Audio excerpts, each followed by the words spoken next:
Hi friends, good evening to all of you. ఇప్పుడు నేను మాట్లాడే అంశం ఏంటంటే పవన్ కళ్యాణ్ గారి గురించి మాట్లాడాలనుకుంటున్నాను.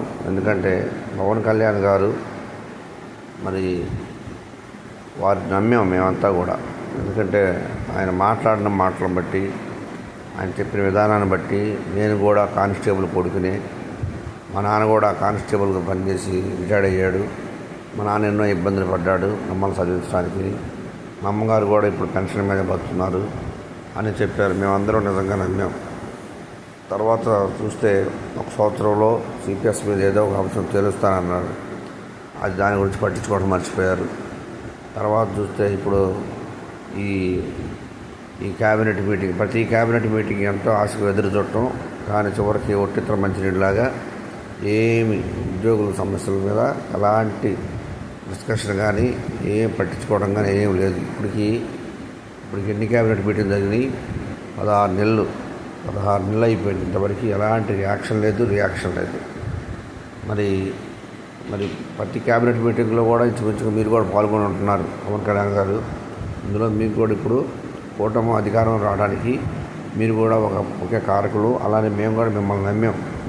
చంద్రబాబు నాయుడు గారిని నమ్మాము, మిమ్మల్ని నమ్మి మీరు గట్టిగా మాట్లాడతారు, చేస్తారు, చేపిస్తారు అన్న నమ్మకంతో అందరం ముక్కుమ్ముడిగా కూర్చాం. తీరా చూస్తేనేమంటే మీరు కూడా మా గురించి కనీసం సభల్లో కూడా మాట్లాడట్లేదు, అలానే ఈ మీటింగుల్లో కూడా మాట్లాడట్లేదు, అలానే అసెంబ్లీలో కూడా మాట్లాడట్లేదు.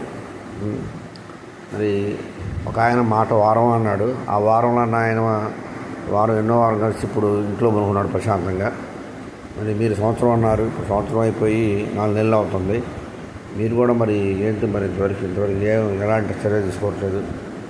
మరి మేము కూడా ఎంప్లాయీస్ కూడా మేము కోటేశ్వరులమే కాదు, మాకు డెక్కాడితే కానీ డొక్కాడు అన్నట్టు నిలజీతం వస్తే కానీ మాకు గడవదు.